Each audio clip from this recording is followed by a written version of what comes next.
नमस्कार साथियों, उम्मीद करती हूँ कि आप सभी अच्छे होंगे।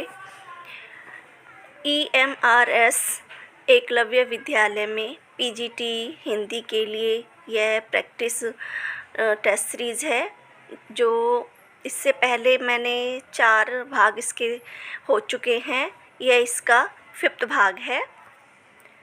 प्रश्न 1, जिन अधिसूचनाओं को राजपत्र में प्रकाशित नहीं किया जाता उन अधिसूचनाओं को कहते हैं। A. कार्यसूची, B. विज्ञप्ति, C. अनुस्मारक, D. परिपत्र। आंसर है इसमें हमारा D. विज्ञप्ति कहते हैं। प्रश्न 2, अर्ध सरकारी पत्र के संदर्भ में असंगत कथन है। A. इसमें ऊपर बाएं ओर प्रेषक का नाम और पद नाम लिखा जाता है। B. इसमें यथार्थ स्थान, दिनांक और क्रमांक का उल्लेख होता है। C. इसमें पाने वाले को पद नाम से संबोधित किया जाता है। D. इसमें ऊपर संस्था या कार्यालय के नाम, स्थान आदि का उल्लेख होता है। तो इसमें जो आंसर होगा हमारा असंगत है वो है हमारा इसमें C. इसमें पाने वाले को पद नाम से संबोधित नहीं किया जाता। ये इसमें गलत है, बाकी सब ये सही हैं। प्रश्न 3, पूर्व में प्रेषित पत्र का स्मरण दिलाने के लिए भेजा गया पत्र कहलाता है। A. अनुस्मारक, B. ज्ञापन, C. परिपत्र, D. प्रतिवेदन। आंसर है इसमें हमारा A. अनुस्मारक कहते हैं इसे। इसमें परिपत्र जो गजट या राजपत्र में प्रकाशित होते हैं, और ये प्रतिवेदन वो होते हैं जो सामने देखी हुई घटना, तथ्य सबका मतलब एकदम परीक्षण करके तब उसकी रिपोर्ट भेजी जाती है, उसे प्रतिवेदन कहते हैं। प्रश्न 4, निम्नलिखित में से कौन सा कथन सही है। A. निविदा में अनुमानित राशि एवं कार्य का विवरण देना आवश्यक नहीं होता। B. निविदा में कार्य अनुक्रमांक तथा जारी करने वाले अधिकारी का पद नाम आवश्यक होता है। C. सरकारी कार्यालयों द्वारा सामान आपूर्ति, निर्माण कार्य आदि के लिए कार्य संपन्न कराने वाले व्यक्तियों या प्रतिष्ठानों को समाचार पत्रों के माध्यम से जो आमंत्रण प्रकाशित किया जाता है उसे निविदा कहते हैं। D. सरकारी प्रतिष्ठान ही निविदा जारी कर सकते हैं। तो इसमें जो हमारा सही आंसर होगा वो होगा हमारा इसमें निविदा में क्रमांक तथा जारी करने वाले अधिकारी का पदनाम आवश्यक है, यह सही है। और इसमें सरकारी कार्यालयों द्वारा सामान आपूर्ति, निर्माण कार्य आदि के लिए कार्य संपन्न कराने वाले व्यक्ति या प्रतिष्ठानों को समाचार पत्र के माध्यम से जो आमंत्रण प्रकाशित किया जाता है उसे निविदा कहते हैं, तो ये भी सही है। तो इसमें ये दोनों सही हैं। सरकारी प्रतिष्ठान ही निविदा जारी कर सकते हैं, ये गलत है। इसमें दोनों ही, सरकारी भी और गैर सरकारी या प्राइवेट भी कर सकते हैं। तो इसका जो आंसर होगा वो होगा हमारा इसमें ये होगा C, B और C, ये सही होगा।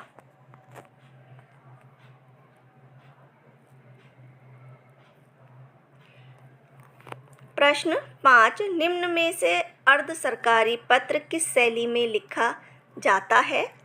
A. उत्तम पुरुष शैली, B. अन्य पुरुष शैली, C. मध्य पुरुष शैली, D. ये सभी। तो इसमें आंसर होगा हमारा A. उत्तम पुरुष शैली में लिखा जाता है अर्ध सरकारी पत्र।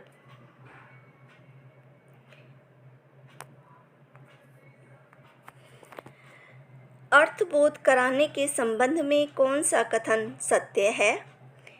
ए, अभिधा शब्द शक्ति लक्षणा एवं व्यंजना दोनों पर आश्रित होती है।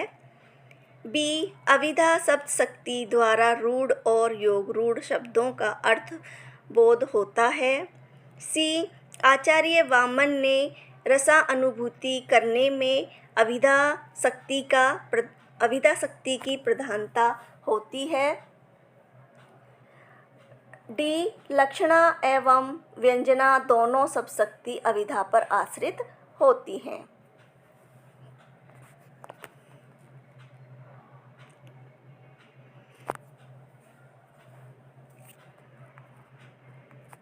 इसमें आंसर होगा हमारा ए, अभिधा शब्द शक्ति लक्षणा व्यंजना दोनों पर आश्रित होती है।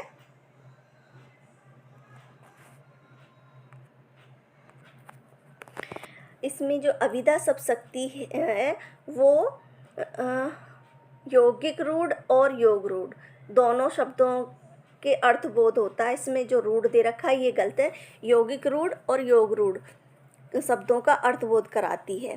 और इसमें जो तीसरा है, आचार्य वामन ने रस अनुभूति करने में अभिधा शब्द शक्ति को प्रधानता दी है, ये जो कथन है ये वामन का नहीं है, ये भट्टनायक का है।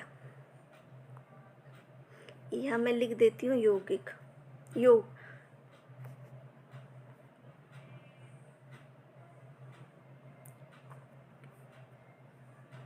और ये वामन का है, भट्टनायक का है।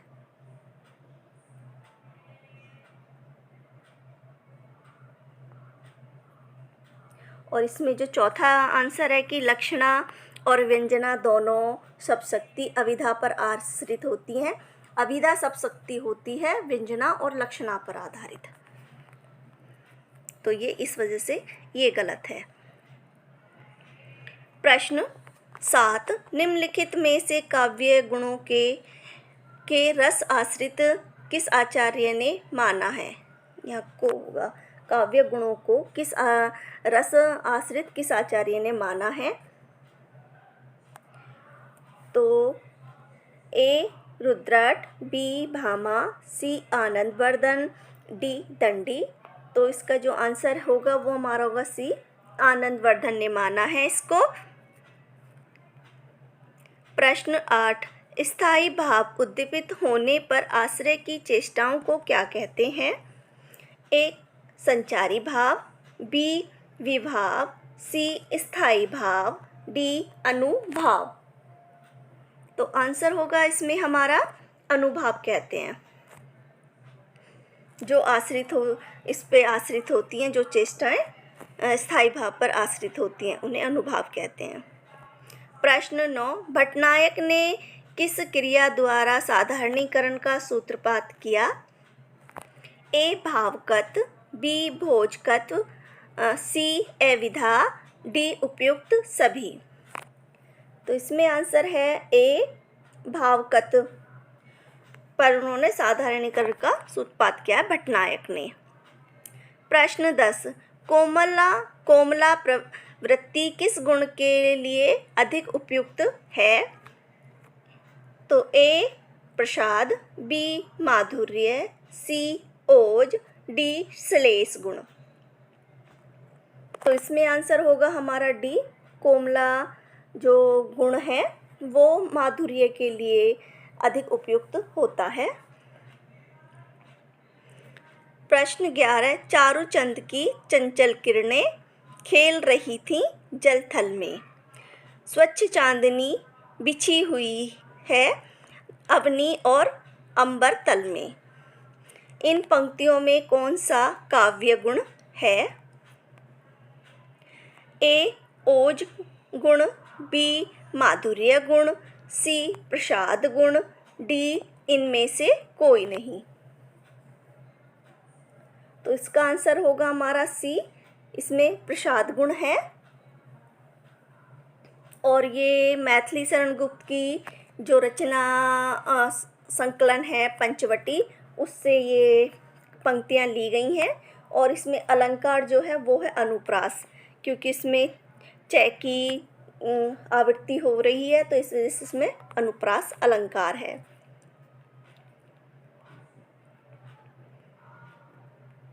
प्रश्न 12, निम्नलिखित कथनों में से भक्तिकालीन परिस्थितियों के संदर्भ में सही कथन है? ए, हिंदू मुस्लिम सांस्कृतिक समन्वय का आधार सूफियों ने ही तैयार किया। बी, संत साहित्य में उपयुक्त उलटवासियों के प्रयोग के लिए संत कवि जैन साहित्य के ऋणी हैं।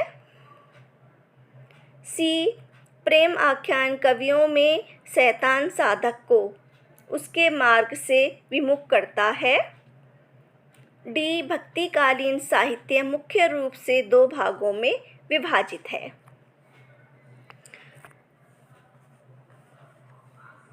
तो इसमें जो आंसर होगा हमारा, जो सही होगा, तो इसका होगा पहला कि हिंदू मुस्लिम संस्कृति समन्वय का आधार सूफियों ने ही तैयार किया, तो ये सही है।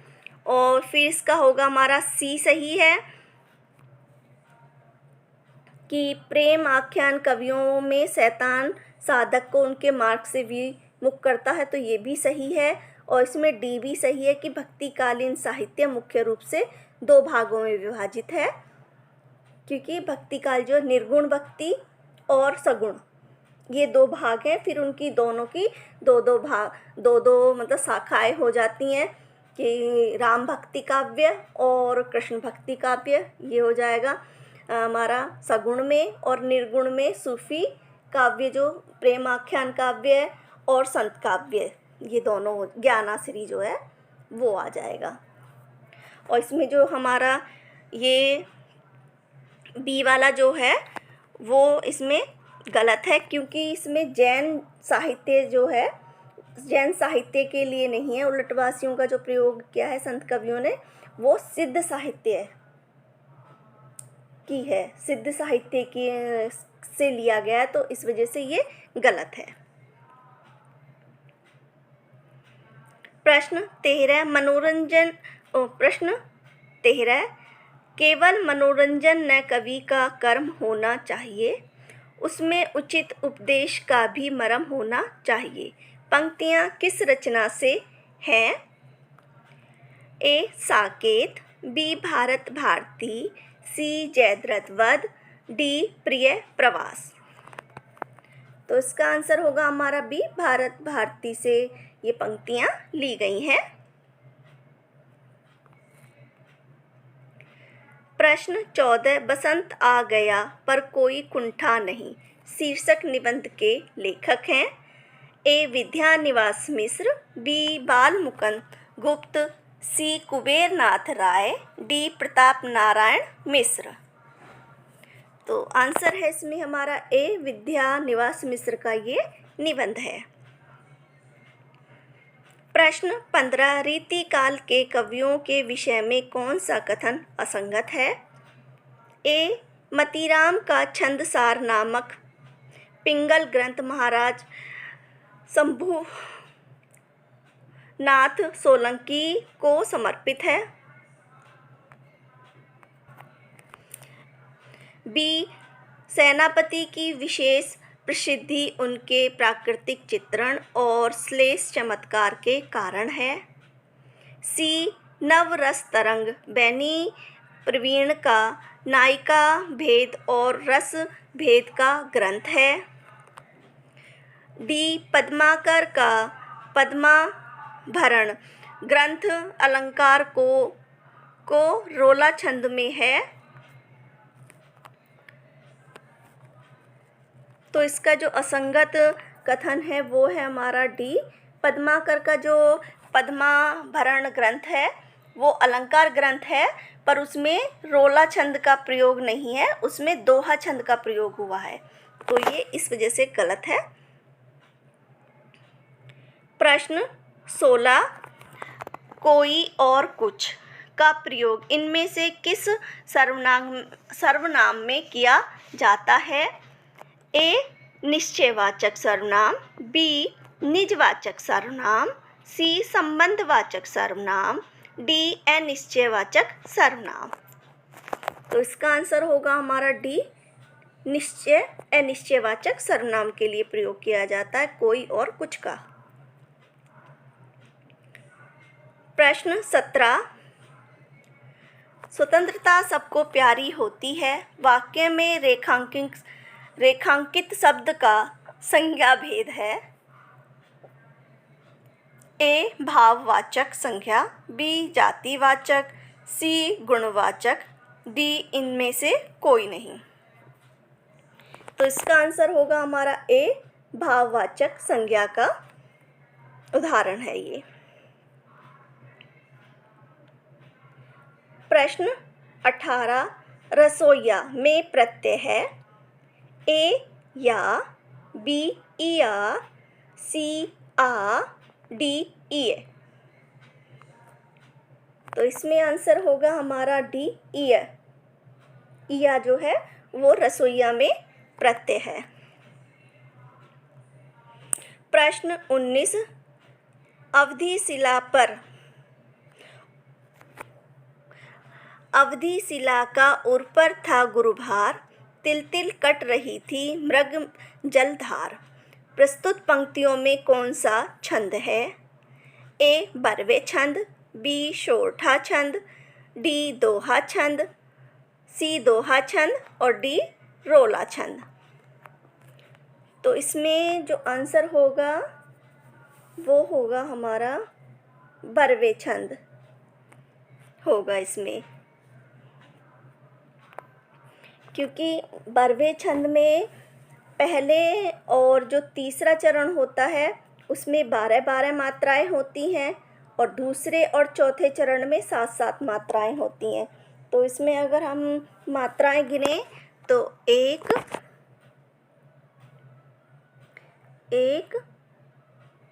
2 और ये 3,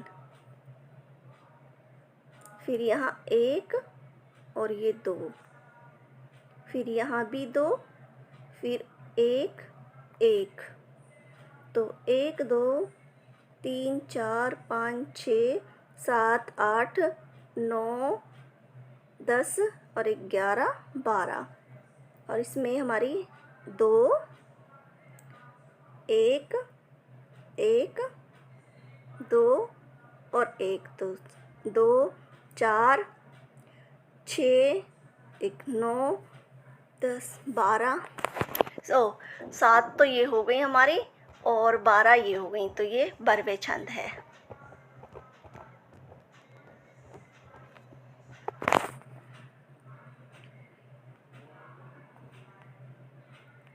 प्रश्न 20, मोती शब्द का तत्सम रूप है ए मुक्तक, बी मोती, सी मौक्तिक, डी मुक्त। तो आंसर होगा इसमें हमारा सी, मौक्तिक होता है मोती का तत्सम रूप। प्रश्न 21, सरकार आफत किस शब्द के सरकार आफत किस भाषा के शब्द हैं? तो ए फारसी भाषा, बी संकर, सी पुर्तगाली, डी अरबी। तो आंसर है इसमें हमारा ए, फारसी भाषा के ये शब्द हैं सरकार और आफत। प्रश्न 22, देव जो महान है, इस देव जो महान है यह किस समास का उदाहरण है? ए तत्पुरुष, बी बहुव्रीहि, सी अव्ययी भाव, डी कर्मधारय। तो इसमें आंसर होगा हमारा डी कर्मधारय। प्रश्न 23, मध्यकालीन संत काव्य पर निम्न में से किसका प्रभाव नहीं है? ए जैन साहित्य, बी अद्वैत दर्शन, सी नाथ साहित्य, डी उपनिषद। तो आंसर है इसमें हमारा ए, जैन साहित्य का प्रभाव नहीं है, बाकी इन तीनों का प्रभाव है।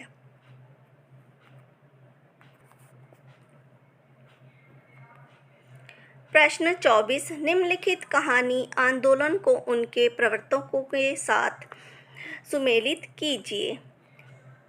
ए, नई कहानी राकेश वस्त। बी, ए कहानी राजेंद्र यादव। सी, सक्रिय कहानी गंगा प्रसाद विमल। डी, समांतर कहानी कमलेश्वर। नीचे दिए गए विकल्पों में से सही विकल्प का चयन कीजिए। तो इसमें जो होगा वो हमारा नई कहानी राजेंद्र यादव, ए कहानी गंगा प्रसाद विमल, सक्रिय कहानी राकेश वस्त और समांतर कहानी ये कमलेश्वर की है। तो इसका जो आंसर होगा 1 का 2,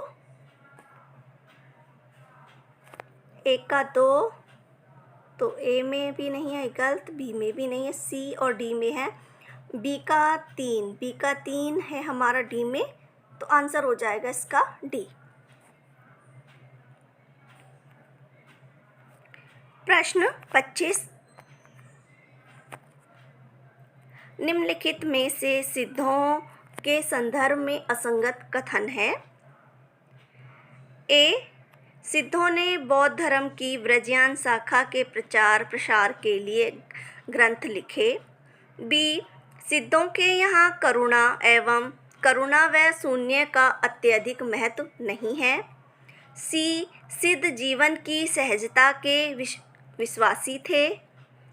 डी, सिद्ध चित्त की निर्मलता को सर्वोपरि मानते थे। तो इसमें जो असंगत है वो हमारा है इसमें बी, इसका आंसर होगा बी। सिद्धों के यहाँ करुणा एवं शून्य का अत्यधिक महत्व था, जो नहीं है इस वजह से ये गलत है। उसमें बहुत महत्व था इसका, शून्य का और करुणा का।